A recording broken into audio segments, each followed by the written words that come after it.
Hi, I'm Wally Williams, former NFL offensive lineman, Ed Block Courage Award Foundation board member, and 1997 recipient of the Ed Block Courage Award. We would like to spend our time with you this evening expressing our sincere gratitude that you're able to join us virtually for our 43rd annual Ed Block Courage Award event. Just being here gives us an opportunity to spread joy and cheer, and having you along with us gives us an opportunity to spread the mission that the Ed Block Courage Award Foundation is always trying to pursue.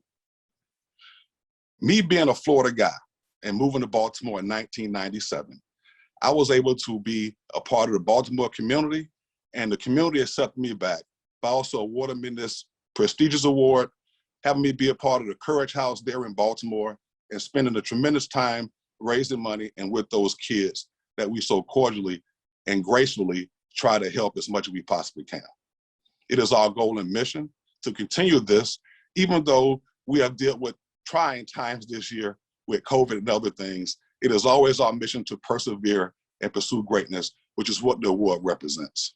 Now, let's go to one of my former homes, New Orleans, those precious saints down there, and meet one of our first Courage Award guests. Hi, my name is Val Stevens, and I am with the Ricky Jackson Community Hope Foundation. I am the director at the foundation, where we service 100 youths in the New Orleans and metropolitan area. We mentor kids, we have after-school care programs, we have several different initiatives that we help our youth, at-risk youth, to support their initiatives in the city. I have one of our students, Kyle Sterling, that's sitting next to me, and he's going to ask a question. All right. What does it mean to win the Ed Block Courage Award? First off, thank you. Thank you. I really appreciate it. It's definitely an honor to be selected for my team.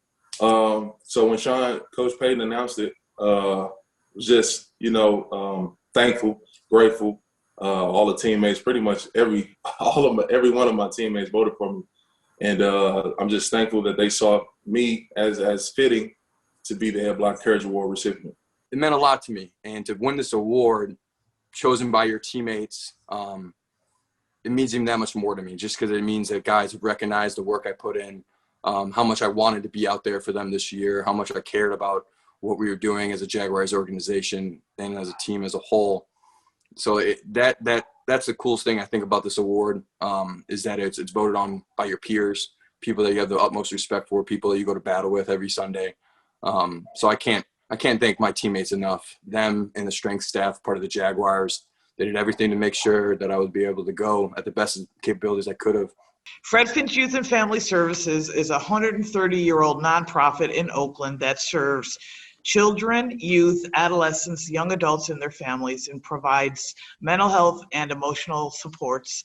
And Shariah is a resident in one of our residential programs for kids who are struggling with emotional challenges and have a developmental disability and or are on the autism spectrum. And this is Shariah, who has a question for one of the players. Tell me about your Ed Block Courage Award story. I was out there warming up, and I kind of had this a feeling and just kind of something that bothered me while I was doing the motion before doing full kickoffs. As soon as I let them know, they were definitely alarmed, and I didn't even get to do the kickoff session that day.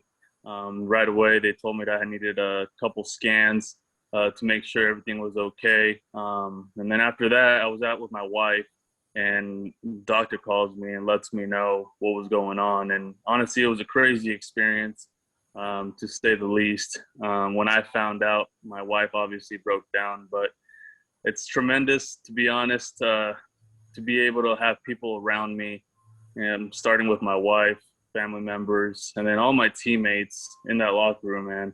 I can't thank them enough for all the support, text messages, anything I needed. They were like, man, if you need anything, I'm here. Chris Ballard was right there with me the whole time. Frank Wright, Mr. Ursing, the whole family. I don't want to leave anybody out, but I got so many messages, even around the league, from players from other teams, and it was crazy, because I don't think I would have been able to do it without everybody's support that texted me and prayed for me and reached out throughout that process. But here I am, and I was just trying to be optimistic. I definitely, my mind went into a different place when that happened. But I'm kind of an optimistic guy, so I definitely was like, you know what, we're gonna get through this, and thankfully I was able to finish off the season, and it was just I guess a crazy route. Came back into camp, went to go get my first COVID test, and saw that it was a presumptive positive. So I reached out to our head trainer, Eric Sugarman, and said, what does this mean? And we just played like it was a positive, and took the necessary precautions that the NFL all mandated we'd take. So, I kept getting tested negative, and they just still wanted to just go through the those other tests that I needed to get done after like I would have tested positive. So I got an echocardiogram. And then they wanted to see an MRI. So they obviously saw something on the echo that was not right. So I ended up getting an MRI, and without really even knowing what the case was, because I didn't really want to jump into something and tell me what had happened or what was going on with me. So when I came back from the MRI, they said that the echo showed that my heart was 3 times the size of a normal heart. I had a bicuspid aortic valve. So instead of having 3 flaps in that valve, I had 2, and one of them was longer than the other. So when they open up to let the blood flow through my body, when they close, it'd slide down and slip, and blood would regurgitate back into my heart. So my heart was producing almost 8.5 quarts of blood instead of 5 like a normal heart, because the brain just tells the body what it needs. So with that, like a muscle, my heart was working harder. It was growing, and so it just wasn't. In the end, my body wasn't efficient. It wasn't producing the way it should have. So that's kind of how it started, and I ended up getting open heart surgery like a month later, and on the 24th of August, I went out to Philadelphia, UPenn, and got the surgery, and came back and really tried. I just wanted to be around the team as much as possible. Spent the rest of the season in the facility. I think anytime injuries happen, it can be a lonely time, just feeling like you're not a part of something. You're kind of just focused on getting yourself back. And so I just wanted to be around the team, and the Vikings organization was I couldn't thank them enough. They just treated this whole entire situation with such respect for me, and just helping me out, and making this whole process a lot easier, because from the top to the bottom, they just were welcoming. They were just really positive for me, and just to be around, and just encouraged me to just continue to try and get better. And again, I can't thank them enough. So here we are today. Hi there, I'm Erin Griffin, Vice President of Marketing and Communications for Riddell, the leader in football helmet technology and innovation. Riddell is honored to be a longstanding supporter of the Ed Block Courage Award, recognizing the important work the foundation is doing in communities across the country. Receiving an Ed Block Courage Award is a high honor for NFL players and club support staff, and recipients receive the most unique trophy in all of sports, a Riddell helmet. On behalf of the Riddell team, we encourage you to keep up the good work.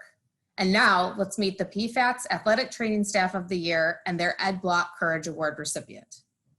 It's time for our PFATS Athletic Training Staff of the Year segment. Of course, PFATS, the Professional Football Athletic Trainers Society, are a tremendous sponsor of the Ed Block Courage Award Foundation. And we always talk about this. Without PFATS, there wouldn't be no Ed Block Courage Award Foundation, because they do everything for us, and they are our greatest supporter as well. And congratulations to the Dallas Cowboys athletic training staff, as Jim Maurer, the head athletic trainer, Britt Brown, Greg Gaither, and Hanson Yang, his assistants, all with us as the recipients of this year's award. And Jim, just let me start. Congratulations.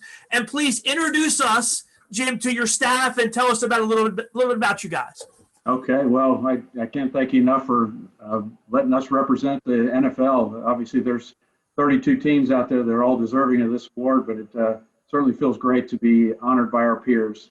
Obviously, you talked about my staff, and Britt Brown has been with me pretty much over half my life, so a lot of ties there. Greg's been with me for 20 plus years, and Hanson 10 plus years. So you put all this together, we're getting close to 100 years of experience in the NFL, and that's it's quite an accomplishment, and we enjoy working together.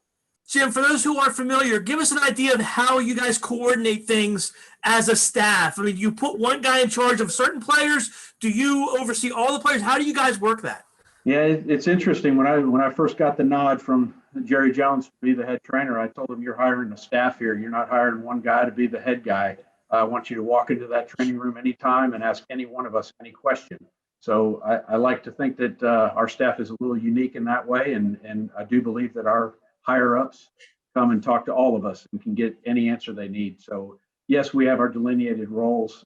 Britt's the director of rehab, and Hanson's a athletic trainer and physical therapist, and Greg is an assistant athletic trainer, and he takes care of a lot of the orderings and taking care of the training room itself. But we all do all the jobs. We cross over in every aspect and help the players stay as healthy as they can all year long. I want to transfer and transition into Leighton Vander. Actually, I want to bring Leighton in and Jim, talk about Leighton. I know he's really battled over the last couple of years. He's had some really tough breaks and really has fought and clawed his way back to where he was actually played a couple games for you guys this year, coming off of the collarbone injury. He's an amazing athlete and an amazing person, and just excited for him to win this award because he works so hard all the time, whether has an injury like this or not. But just a joy to work with, as most of our players are, and happy for him to get this award. Leighton, welcome in, and I wanted to ask you, talk about these guys and Jim and his staff and what they've meant to you in your battles to get back onto the football field. I couldn't compare them to anything else other than in my life. Just to have the crew that we got, Jim, Britt, Hanson, Greg, Ian, all those guys. I mean, they really are the most selfless people that I've been around. And it's obviously been a journey the last year and a half for me. But I mean, they're all in for every single one of us, everyone that needs rehab, anyone that needs help, getting back from an injury or just someone to talk to. I mean, they're always there. I can shoot them a text and they'll respond in a matter of minutes if we need anything. So just having their help and just always knowing they'll have your back. It's special, and it's more than just a football relationship with those guys. It's a lifelong relationship. One more thing before we get to the Courage House, I want to share your story, Leighton, because we always talk about inspiration and trying to inspire others. You were a walk-on at Boise State when you started your college career, and you go from a walk-on to being a star in the NFL. Talk about that process and that journey, and what made you have the confidence to be able to think you could be successful walking on at Boise State? Yeah, absolutely. It was quite the journey. I love looking back at it now and seeing how far things have come in the last couple of years. But it's really just comes down to having a chip on your shoulder, not letting anybody tell you that you can't do something. I've had numerous amount of people tell me when I was a little kid and I was in elementary school or whatever it was, they would tell me like, hey, you might want to change your plans because that's probably not going to work out for you. Well, I would look them in their eye and I would tell them, no, that is going to happen, and I'm going to do everything I can to prove you wrong. I mean, it was such a long process. Obviously, I didn't have any D1 offers going into college, and so growing up, I watched Boise State a lot, and I went to the games a lot too. So I had an automatic tie there. To me, that was the only place I wanted to go, and I knew if I went in there and worked as hard as I could, that eventually it would turn out okay for me, and that would give me the best shot of going to the next level from there. Thank you for sharing. That's an amazing story, Leighton. Let's transition. Let's bring the Courage House in. I'm going to say goodbye to Hanson, Britt, and Greg. Thank you guys so much. Congratulations on being the staff of the year. Jim, I want to keep you with you and Leighton for our Courage House segment. Okay, guys? Lucas, thank you so much for joining us here today. And before we get to the kids and their questions for Jim and Leighton, please, we know what an amazing partnership that the Dallas Cowboys and Happy Hill Farm are. But tell us about your facility and tell us about the relationship with you guys and the Cowboys. My name is Lucas Shipman. I'm the Chief Development Officer here at Happy Hill Farm, and we are a school and home for kids since 1975. We help kids from a variety of backgrounds that have a lot of potential in life, but maybe not a lot of opportunity. And so what Happy Hill Farm does is we just fill in that opportunity gap. We have a K through 12th grade school on campus. We have tons of activities they can participate in. We actually are a fully working farm, so 4-H and ag is a big part of what we do.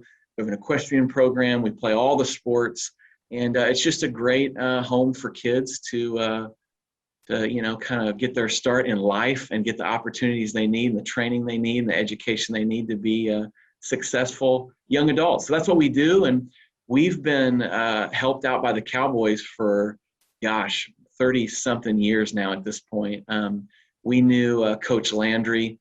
He served on our board as the chairman, and when the Joneses bought the team, they continued the great relationship. And I've known Jim a long time. It was good to see him here.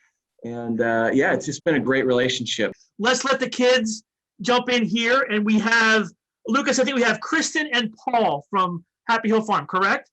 Yes, sir. My first question is, why did you choose football?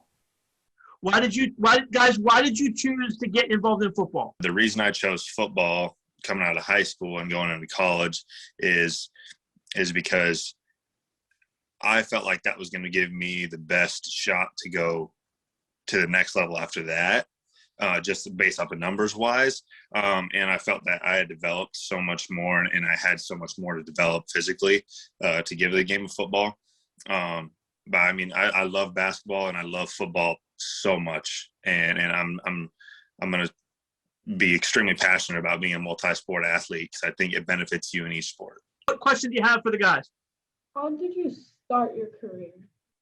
Leighton, how did you start your career in football? How did I start my career?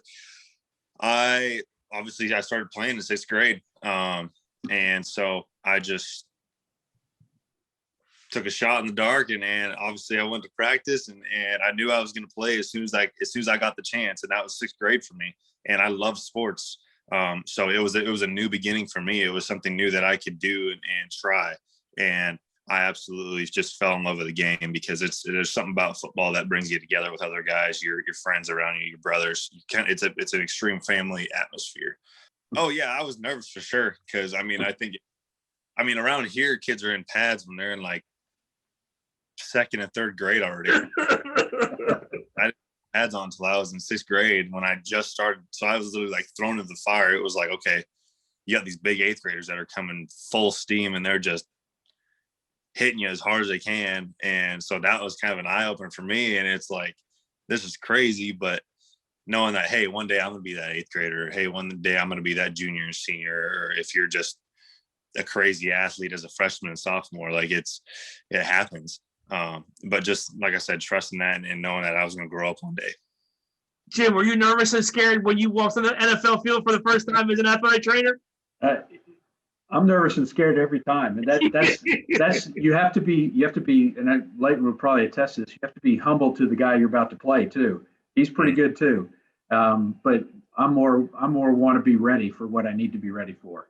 It's nervous energy, but I love it, and like I said earlier, I just want to be there for when the bad things do happen, and to be as responsive as I can to those that need me. Congratulations, Leighton, on being the recipient. Congratulations, Jim Maurer, on being the head athletic trainer of the athletic training staff of the year for PFATs. And Lucas and Paul and Kristen, great job with the questions. Thank you so much. Awesome job. Hi, my name is Sarah Lester. I'm coming from Gateway, Longview in the Western New York area, where we service children, youth, and families since 1890. We service about 5,000 children, youth, and family a day, and our goal is to protect, enrich, and give hope to those who need it most. And this is Sunny with a question. All right. What was it like dealing with the pandemic restrictions? It was tough and annoying, but props to the NFL and all the people that, the nurses that are there every morning taking, our COVID nasal test, all the workers that, had to clean up after just anything. Someone touches something, you got to clean it. So it was rough, but a lot of people had it way worse, and they did a great job of keeping a smile on their face and getting through it with us. It was interesting. It was kind of confusing at first, just having to wear your mask everywhere, but you're out on a football field hitting, and you know what I'm saying? You're in physical contact with other people all the time. So understanding kind of what was at stake, it was a little bit confusing at times, but to be honest with you, for me, it was a blessing that I was able to go out there and to do something that I love when so many other people in the world and in their opportunities in their lives were not able to continue working, doing certain things that they love. Hello, my name is Ed Graham. I'm the Vice President of Additive Manufacturing here at Protocam. We're honored to be part of the Ed Block Courage Award Foundation. We've been working with the organization for a little over 3 years now. We've partnered up with Repliform, who does all of the plating for the awards that are given out. And our part in this is to produce the 3D printed logos that you see on the side of all of the awards. As I mentioned, we're an additive manufacturing company. We specialize in 3D printing in various technologies: stereolithography, multi-jet fusion, fused deposition modeling, polyjet technology. So again, we're really honored to be part of this. Now let's head over to Chicago to hear from their recipients. I am with the recipient for the Chicago Bears, Roquan Smith, the linebacker. Roquan, thanks for joining us here today, and congratulations on being the recipient for the Chicago Bears. Absolutely. Glad to be here. Thank you. Roquan, talk to me about what it means to be the Ed Block Courage Award recipient and kind of what it means to have your teammates vote for you and think that highly of you to win this award.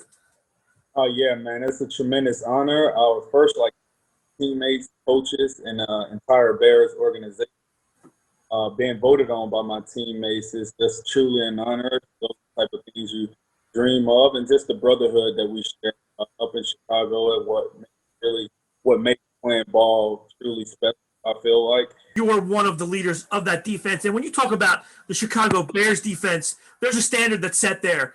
Talk about, being a leader of such a prestigious defense and, just, all the things that go into that and being that. Absolutely. It's truly an honor just to play on any Chicago Bears with all the history and tradition that's been going through over the years. So just being one of the leaders out there means a lot to myself, means a lot to my family, and I just take great pride in being able to put my best foot forward and give guys everything I have. Sister Catherine Ryan, talk to us about Maryville, kind of what you guys do with your programs and what you guys are all about. I want to start by congratulating Roquan for being awarded the Ed Block Courage Award this year, 2020. We're really proud of you. So congratulations from Maryville. And I do want to recognize and thank the McCaskey family and the Chicago Bears for their support of the children at Maryville for 3 decades. And we are very grateful that the Chicago Bears recognized one of our Maryville programs, the Crisis Nursery, as its Courage House. So Maryville is an agency that's been serving children since 1883. We also have a Gen School, and this is our alternative therapeutic day school, which serves the Northern Illinois community. And I want to say that we are delighted that our students today will get to speak with Roquan. So let me introduce Coach Dan to introduce our students. Again, thanks Roquan for doing this with us today. I'm going to introduce my 4 students that are here with us today. We got Jariah, we've got Steven, Mikey, and Antoine. So why don't Jariah, do you want to start us off today with your question? Yes. My first question that I wanted to ask you was, what was the hardest part of playing during the pandemic? Playing during the pandemic, it was the worst thing about that was maybe not having our fans there in the stadium, inside the stadium, because we feed off the energy of the fans and just experiencing those guys there. And when they're not there, it's like, yeah. So you definitely have to bring your own energy, because a lot of times fans work a lot of. Oh, do you have any tips to get faster? Honestly, being fast, I think some of it was I was just some of my God-given ability, but then it was just working on my speed training and things of that nature that definitely helped improve my speed. So that was definitely something. But I think some of it was definitely a good bit of it was just God given it, and just busting my tail. And guys, thank you so much for being a part and asking some questions to Roquan. We really appreciate it.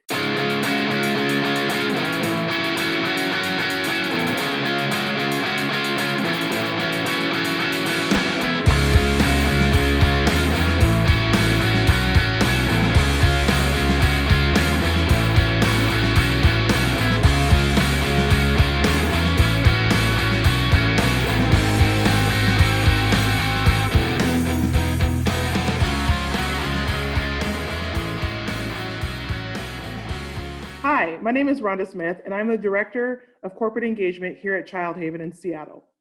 And we are proud and honored to be partnered with the Seahawks Courage House. We are also honored to be the first recipients of the Sam Lamentia Award in 2019. 2020 was a year that none of us expected, and a year that forced us all to adapt in ways we never thought we'd have to. At the beginning of the year, we were feeling very excited about the growth of Child Haven's music therapy program, and we were planning on continuing to work towards providing more community-based programming while also increasing our services across all programs. When the pandemic hit, we had to make a difficult decision, and one of those decisions was closing all the classrooms where children were receiving our weekly music therapy program in person. As everyone began to scramble to figure out how we were going to continue to work with our clients, we developed a schedule for virtual music therapy groups that would be open to all the kids who had been enrolled in our programs. This year has been one of the most challenging of all of our lives, and we are so grateful and full of thanks for the support from the Ed Block Courage Award Foundation and for the grant from the Sam Lamentia Award in 2019. It is an honor to be able to work with my community and with the Ed Block Courage Award Foundation, especially during such a difficult time collectively. We look forward to continuing to grow the program and to hopefully be able to get back to in-person services as it becomes safer. Thank you so much. Hello, everyone. I'm Heather Moeller, the Regional Director of Philanthropy at Children's Home Society of North Carolina.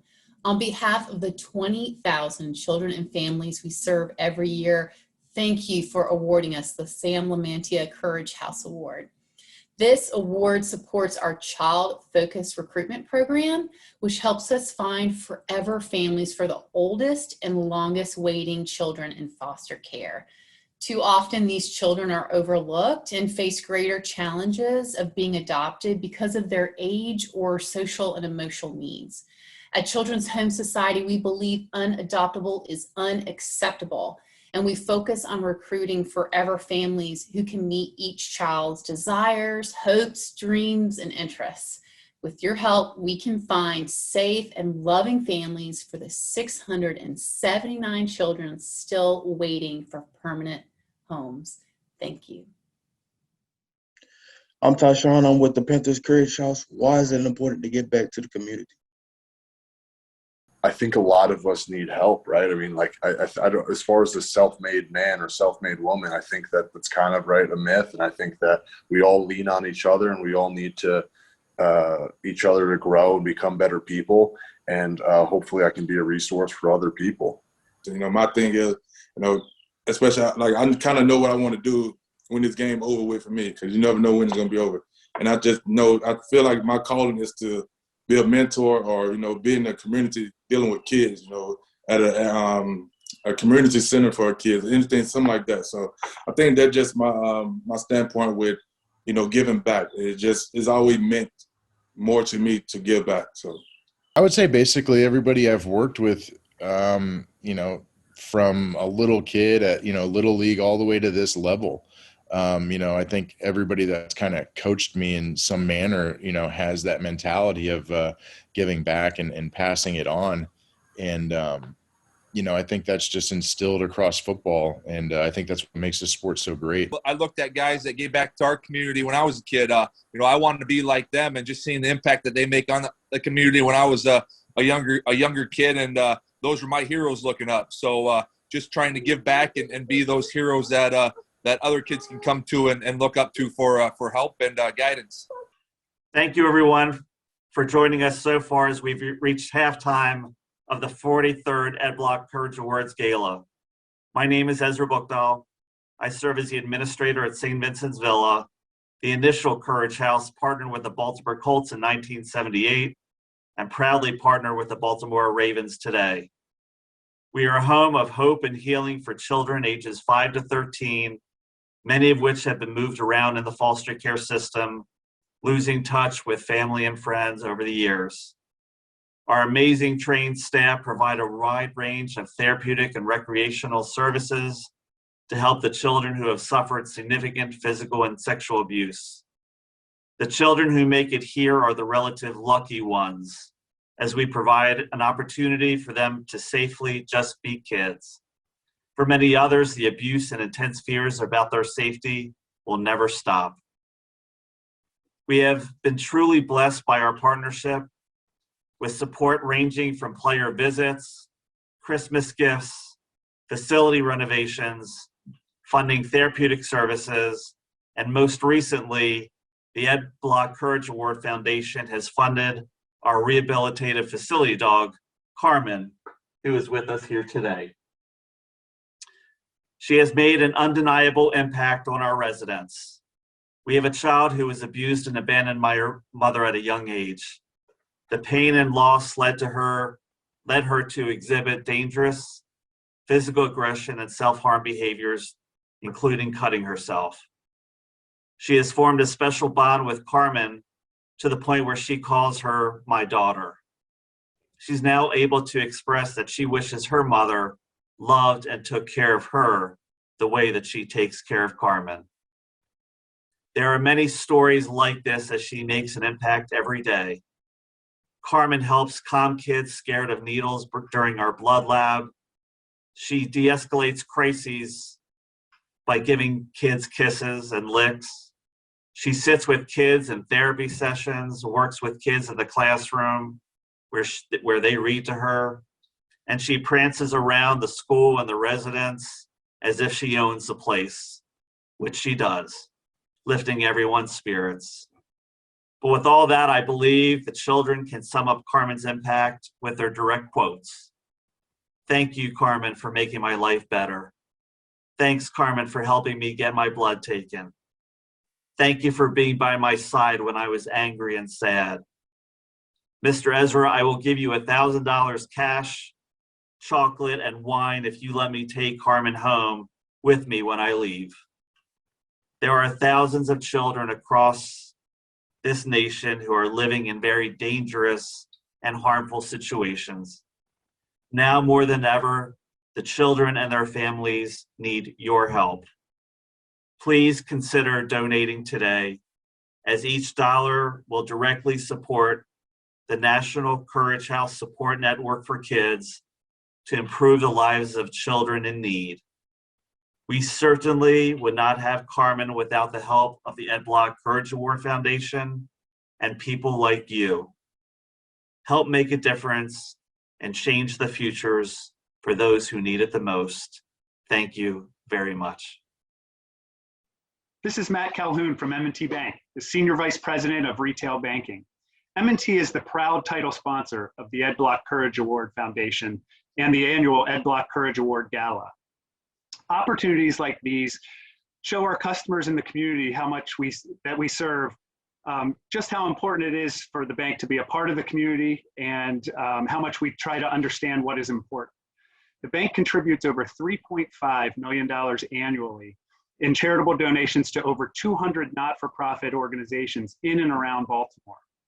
Our employees spend thousands of hours each year volunteering in our communities, such as hosting financial literacy seminars, not just for our customers, but also for students and residents in underserved communities throughout the area.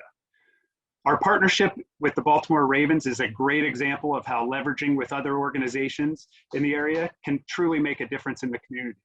It's more than just the name on the stadium. We partner with the Ravens on community revitalization efforts and recognize leaders in our communities who make a difference in people's lives with programs such as Touchdown for Teachers and Honor Rows, just to name a few. So let's hear from Mark Andrews, the Ravens recipient of the Ed Block Courage Award Foundation at the Ravens Courage House. I am here with the Baltimore Ravens recipient of the Ed Block Courage Award. It is Mark Andrews, tight end for the Baltimore Ravens. Mark, welcome in, and congratulations on being the recipient for the Ravens. Talk to me about what this means to you and your teammates thinking that highly of you to nominate you for this award. Hey, Paul. First of all, thanks for having me. Obviously, this Ed Block Courage Award is an extremely big honor. You know, to be able to have your teammates vote you in, and the history of it, and especially for it to be in Baltimore, and you know, it's just really incredible. You know, I think, you know, the main thing that's beautiful about this is you know, what Ed Block Courage Award does, and it helps children. And I was reading a little bit about Ed Block, and one of his quotes was showing compassion, and that's one of the best things you can do in the world. And you know, this is a top-notch thing, and I'm just incredibly humbled to be voted in for this. Mark, talk about your story. You know, you have diabetes and you deal with that as a player. Just talk about what different things you have to do and understand about your condition that lets you play football, and kind of some of the things that you go through. Yeah, so I was diagnosed with type 1 diabetes at the age of 9, and you know, living with type 1 is definitely not an easy thing. It's a 24/7 fight. But with that being said, there's so much technology and everything out there nowadays. I wear a Dexcom and a Tandem that, you know, measures my blood sugar, and it's a pump as well that gives me my insulin. So there's a lot of things that help me out, but it's just being on top of my diabetes at 24/7, and that's the main thing. Being an athlete, you can't let your blood sugar slip, and it's a 24/7 disease. But you know, I've got a great support staff in Baltimore. I've got great family that help me out, and great teammates as well. All right, let's bring in the kids from St. Vincent's Villa. Trish is with us as well from St. Vincent's. And Mark, I believe that the kids have some questions for you that they want to ask you. Trish? Awesome. Hi. Trish, before we get to the questions, talk and let Mark know what we would have done. I mean, we have Courage Day with the NFL players when they come in. Talk about that and how important that is to the kids at St. Vincent's. Okay, so the Courage Day is pretty much like the Super Bowl for the kids here, because it was the day where all the players would come, and we would do a talent show where some of the kids would perform their talents for the players when they were in breakfast. And then they would go out to all the units and spend time with all the kids playing board games. All right, Trish, set us up. Who are our kids here today? And let's get that first question to Mark. Okay, first we're gonna have Anthony, and we also have Alex with him, but Anthony is a little more outgoing, so he'll lead the way and show Alex how to do it. Anthony, what's up, brother? Well, you can say hi first. Hey, introduce myself. My name is Anthony, and I like football, basketball. What positions do you play? I'm QB basically because I can throw far. You want to be like Lamar? Yeah, me too. Lamar does a lot of runs too. Can you run? Yeah. What else you got for me? You got any questions? What made you want to play football other than any other sports? Oh, that's a good question. That's a great question. So I told you about I was playing soccer when I was younger, and I started getting super big, and these little kids would start hacking at my ankles, and you know, I'd get really mad, and I'd get a red card or something, and I started getting kicked out of all these games, and then you know, I figured that I needed to do something with a little bit more, you know, physicality, start hitting some people, and so started playing freshman year, and after my first game, I realized, you know, this was it for me. You know, this is, you know, the sport I loved. I love the physicality of it. Love everything about football. It's a unique game, and I don't think there's anything really like it. So yeah, it's what I meant to do. Right. All right, let's bring up Alex. Alex, you have a question for Mark? What was it like being a rookie in football? Oh, Mark, what was your rookie season like with the Ravens? Oh yeah, rookie year was, you know, it's definitely a memorable one. I mean, I remember sitting behind like Terrell Suggs, and you know, that in itself is kind of scary. But you just got to mind your P's and Q's, stay quiet, work hard, and just go under the radar and make your plays when they come, because you know, it's everything earned at that point, nothing's given, and they treat you like a rookie too. So. Well, guys, awesome questions from St. Vincent's Villa. Thank you guys so much for being a part of this. Really appreciate it. And Trish, thank you so much as well. And Mark, again, we're going to look forward to, hopefully you're part of the family now at Ed Block. So hopefully when we get through all of this, we can get you out to St. Vincent's and spend some time with the kids. I would love that. Thank you guys for having me. It was nice to meet you guys. Hey, I'm Jason Hisley with Cake by Jason in Timonium, Maryland. We're a proud dessert sponsor of the Ed Block Courage Award Foundation. We've been on a bunch of Food Network shows, and we specialize in cakes, cupcakes, cake jars, and kind of desserts for all occasions. Anything from crazy cakes with like rocket shooting out of the top to just a simple cupcake even. We do have ordering through our website at cakebyjason.com, and then also all our social media. If you guys have any questions, feel free to reach out. But otherwise, here comes the Courage Houses with a blitz of questions for the players. What is your favorite song before game? I mean, shoot, it could be a little country. It could be some classic rock. Could be some hard rock. I mean, it could be some pretty poppy songs that would probably surprise you that I was listening to. I actually make music of my own, so I listen to my own music. We listen to, whatever the Future, Drake, Lil Durk, Pooh Shiesty right now, some new artists. I love Future. I love Kevin Gates. Those are probably a couple of my two favorite artists. One of the songs that I've been listening to since high school is "The Man" by Ayo Black. Ayo Black, I think that's how you pronounce his name, but it's called "The Man," and I've been listening to that probably every game since high school. What player do you like playing against? I liked playing against Tom Brady. Okay. I think the biggest part is that, he's not physically the specimen that we all think about when we think about football players. But mentally, he is a specimen. And you can tell how much he dissects the defense. I would say the biggest challenge I've had so far was definitely Fletcher Cox. It's fun to play against him just because he's one of the best. And if you're doing a good job on him, you're pretty good. I think he retired last year. It was Yanda with the Baltimore Ravens. I really enjoyed that performance. He was a gritty player, and he was a great player, too, at the same time. I really enjoyed that. What was your favorite player growing up? I always looked up to my father. My father played, and he was somebody that I looked up to. And besides him, I like to watch Ray Lewis just because of the passion that he played the game with. I really like Ray Lewis. I love the way that he conducts himself. I love the way he plays, and I love the passion, and I love that leadership that he has. Ray Lewis, huge Ray Lewis fan. Ed Reed, Willie Grove, Barry Sanders. A ton. I've always been an NFL fan. It was Adam Vinatieri. Crazy because I got to play and hold for him, and when I first saw him, and I was like, "Whoa!" He is real. So I was a Giants fan growing up. And there was at one point there's small offensive linemen that I really liked watching, Sean O'Hara, Chris Snee, David Deal, those guys, Eli. Those were my guys. The one guy I remember is Warren Sapp. Warren Sapp and probably Derek Brooks from the era. I think they won the Super Bowl in 2002. And that team, Rondé Barber, Derek Brooks, Warren Sapp. I loved defense growing up. I'm Raymond Sims here with Considine Pearl, the Chargers Courage House. Who has the best fans in the NFL? Oh, Eagles, hands down, no question. The Bills. Buffalo Bills. Well, for sure, once they're able to come into the building, it's definitely going to be the Rams. The Vikings do, absolutely. I've never experienced anything like it. I mean, game day is like U.S. Bank. It is absurd.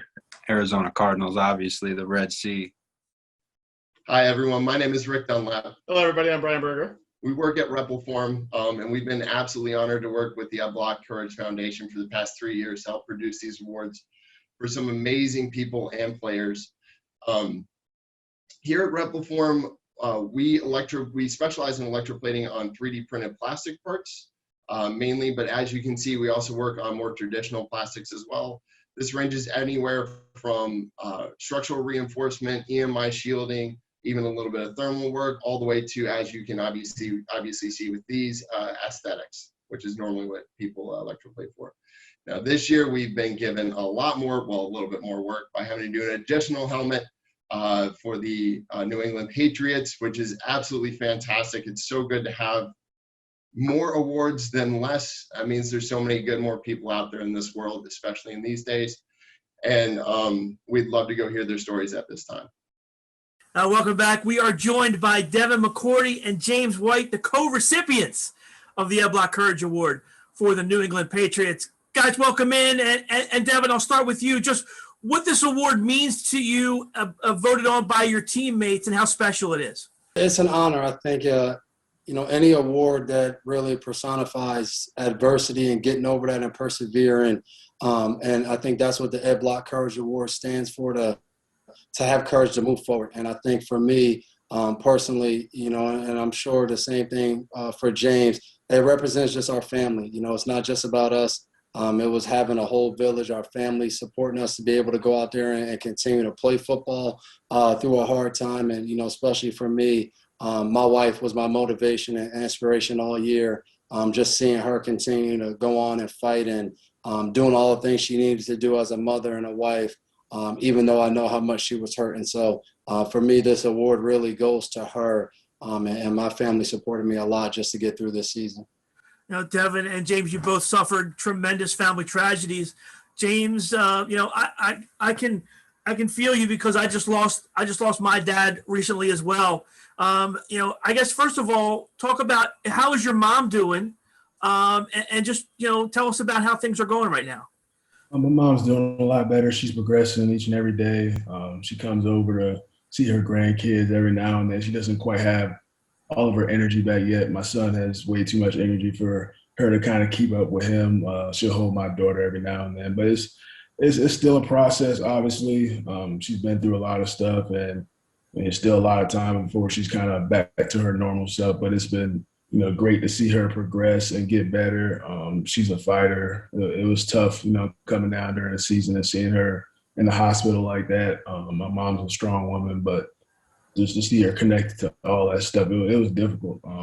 It was tough for me to come back this season. It was probably the hardest year of football for me because I kind of put a lot of stuff on my brother with him, being here with her and my grandma and me not being able to do anything at all so far away. It was tough for many reasons, but things have been getting better for sure. James, can you elaborate on what Devin talked about? We know you lean on your family a lot, but the football side is your family too. And how important were your teammates in being able to help you as well try to get through this? Football, you definitely have family, guys like Devin, Matt Slater, and many other guys on our team, whether it was sending messages while I wasn't there and I was at the hospital, whether it's Bible verses or just encouraging messages to kind of lift my spirits. And once I got back up there, just being around the guys kind of helped get my mind off of things and kind of keep me level-headed. Just football is kind of a distraction to all the noise that kind of goes on in your life. So it definitely helped me a little bit, but obviously it was still on the forefront of my mind, but these guys kept me sane. Another thing you also had, Devin, was the ability to kind of lean on your brother a little bit, Jason, who is also with the New England Patriots. Let's bring Jason McCourty in as well because he is a former Ed Block Courage Award recipient. And I want to ask you guys right away because, Jason, when you came here in 2016, you talked about how Devin had a championship and that's what you wanted. And then you were able to get that together with the Patriots. Jason, how special was that to be able to be that successful and share that with your brother? Yeah, it was really cool. I think just an opportunity to get a chance to share the field with him. And then obviously to be able to reach the pinnacle of our professional careers and be able to win a Super Bowl together and with this group of guys in this locker room and to be able to do those things is special. Those things go down in history. And when you play a professional sport, you want to reach the top. You want to achieve as much as you possibly can. And the ultimate team goal is winning a Super Bowl. So to be able to do so was very special. I got to ask you guys about the whole twins thing. They talk about like maybe you guys possibly being able to do special stuff. Like, Jason, do you know what Devin's thinking? Or Devin, do you know what Jason's thinking? And do you guys have that ability or do you have any superpowers like that? I wouldn't go that far, but I think we've been around each other a ton, that we definitely can get a good feel off each other. But I think in football, we have been apart from each other so much. I think the guys in our position group got a lot of enjoyment out of seeing us argue and go back and forth over who's right or who's wrong. I think that's where a lot of it is more going that way than the opposite. Can you guys share the story of the draft day when you duped Mr. Kraft and they thought they were talking to Devin. I guess, Jason, they were talking to you, right? Yeah. I think Dev was a little nervous draft day, so I had to answer his phone and receive his draft call. But I didn't receive the check that came with it, so it was still his money. Yeah, I had to run to the bathroom, so like a good brother, he answered it and did all of the go-to lines, like you're being drafted by the Patriots. He said, I appreciate it, and like any other veteran in the league, he said Mr. Kraft said he's gonna put Coach Belichick on, and then J-Mac hurry up and gave me the phone. He didn't want to have to talk to Bill, so he held it down for me as a good brother. One superpower you guys do have is community and supporting the community and being big supporters of the Key program up in New England. Hey guys, let's bring in, first of all, we're going to bring in Donna Spigarolo. She's the Director of Community Relations for the New England Patriots, and also Kelly Ferrier-Glennon, the Executive Assistant to the President at the Key program. Hey Donna, how are you doing? I'm great. Thank you, Paul. Awesome. Donna, talk about the partnership with the Key program and some of the other community services that the Patriots are a part of. The Key program has been our Courage House since 2016. We are proud to bring them on and have them become a partner in all of the work that we do each and every year. So we launched it in 2016 with a group coming to training camp and then followed by a very special luncheon and dedication of their participation in all of the works that we do out in the community. Not only is Kelly a great partner and Bill a great partner through the Key program, but Kelly turns around and gives back. And all of the programs that we've done through the Patriots Foundation during this COVID efforts, if we put out a call for volunteers to help to pack food boxes, to pack buckets with coats for homeless people, whatever it might be, I can be sure when I show up that day that Kelly's going to be one of the volunteers that's going to be there helping and assisting us. So it's kind of a 360 circle that can help them, and she in turn is always willing to help us as well. So it's been a great partnership. That's awesome stuff, Donna. Kelly, let's bring you in. And Kelly, tell us about the Key program and talk about, what you guys do. Sure. The Key program was founded in 1974 in Massachusetts, and our mission is to assist children and their families in developing positive life skills so they may pursue productive and rewarding lives. The collaboration of the Ed Block Courage Award Foundation and the New England Patriots has had a tremendous positive impact on the lives of the youth we work with through the various events that the children participate in. As Donna had indicated, those events are training camp sessions, holiday children's party, and we even had a shopping spree. The young women participating in the program today have been working very hard to become successful young adults. The young women are part of Key's Bridge to Independent Living program, which provides life skills development and permanency planning for adolescent females between the ages of 16 to 20. What are your meals like? Devin, we'll start with you. Devin, what does the NFL player eat every day?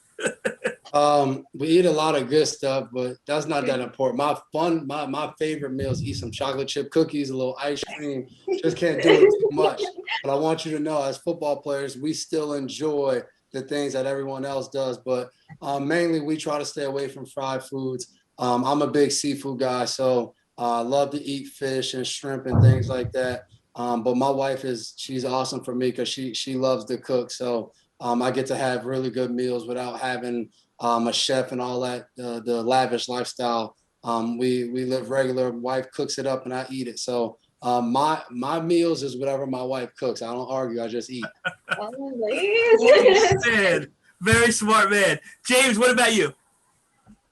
See, I kind of eat whatever. I'm one of those people. I don't have a diet or anything of that nature. I can go crazy sometimes, but I'll go in phases of eating, really healthy things of that nature. Then, like during the off season, I can go a little crazy, eat too many sweets because my wife loves sweets. She can bake. So I'm kind of up and down when it comes to the eating thing. I can eat super healthy, or I can, eat 6 chocolate chip cookies. So I don't know. Jason, what about you? Yeah, I'm the same as those guys. You're talking to 3 of the smaller guys on the team, so we're not really worried about what we're eating. We're just trying to enjoy it. Some people that are very particular about their diets. It's no different than society. There's some people that are dieting and paying attention to it a lot. There's other people that aren't. There's a lot of God-given ability for guys that play. So you just try to do as best as you can. What is your first question for the guys? How do you guys keep yourself in shape? That's a good question. James, we'll start with you. How do you stay in shape?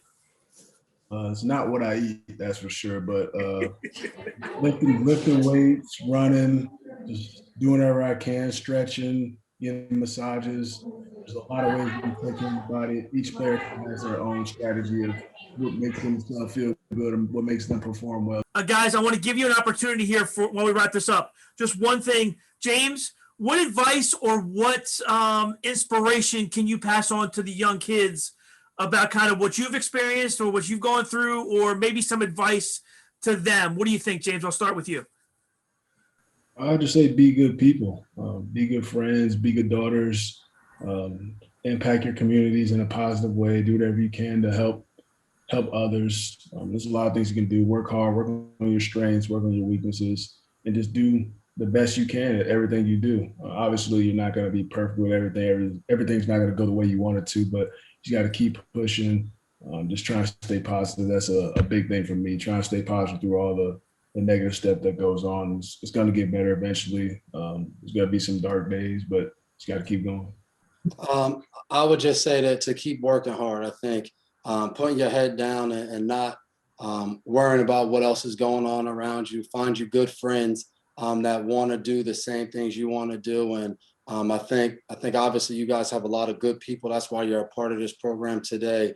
And I guess the one thing I would always challenge you is to be ready. I think adversity hits people, and we all know what to do when adversity hits. We keep fighting, we find hope. We know like there's a top that you're trying to reach. I would just remind you, when you guys you're all going to hit prosperity. You're going to have good lives and be successful. Remember the things that got you there. Stay focused on those. Don't lose sight of what made you who you are. Always keep that first and foremost. What do you got, Jason? Yeah, I would say set a goal and work towards it. And I think when you set a goal and that's at the top, you can decide and make decisions easier in your life, because for you guys as young people, decisions are the key things for you right now. And when you set a goal and there's something that comes up and you have to decide, do I do it? Do I not do it? Hey, always look at it and say, is this going to help me move towards my goal? If it's not, move away from it. And then pay close attention to who your friends are, who the people are that are surrounding you, because a lot of times that'll dictate what kind of life you have. And those will be the people that are pushing you in the right direction or pushing you in the wrong direction. Outstanding words of advice, no question about it. Ladies, thank you so much for your input here today and being a part of this. We really appreciate it. Thank you so much for having us. Thank you, guys. Bye-bye. Bye. Hey, I'm Hazel from a place called home. Do you have any additional advice for overcoming adversity? Regardless of what situation you're in, I had a knee injury. Everyone has different types of things that they go through. It's just really about, how you respond to that. Things are going to happen, that's just life, and, scars and things not going your way are just part of the process. But really, how do you respond to that every day? Not just for one day, but consistently. Success isn't built overnight. And I think what allowed me to get to where I'm at has been the level of patience and understanding that I've had with myself, and understanding it is a long road and it is a long process. But being able to stay consistent and always trust in your work and believe in yourself, and you can do whatever you need to do. The hard road always pays off more than the easy road. And at times as a kid, I didn't always see that. I wish I did. I wish I listened to my dad a lot more when it comes to that.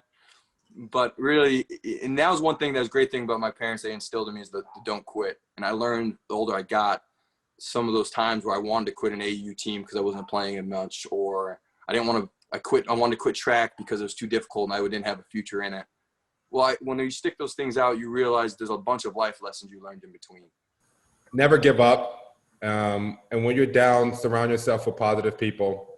I'm very religious. I love always pray, and don't be afraid to talk about things where you're down, and work your tail off to make sure you come back stronger than ever. Adversity always comes, it comes and goes. And the ones that survive are the ones that's able to put themselves through the ringer and come on top of it. So always push yourself. Hello, everyone. My name is Brett Dickinson, and I'm the Director of Operations for the Ed Block Courage Award Foundation. We hope you enjoyed our 43rd Courage Awards Gala virtually today. I would first like to extend our sincerest gratitude to the NFL, NFLPA, PFATS, M&T Bank, and all of our sponsors for your continued support as we work towards our mission of assisting abused, neglected, and at-risk youth. We are very proud to honor such a great group of players this year as they continue to inspire on and off the field, as well as highlight the amazing work that continues every day by the staff at each of our 27 partner Courage Houses. As you are able to meet several of the children we serve across the country, we hope you understand the impact you have made just by being here. If you are able to, please consider donating to help change the lives of very special kids in need. We look forward to hosting our 44th Courage Awards Gala in person next year and continue our community outreach programs during the event where the players make a difference by visiting local youth here in Baltimore. On behalf of our board of directors and staff, we wanted to thank you for joining our 43rd Courage Awards Gala.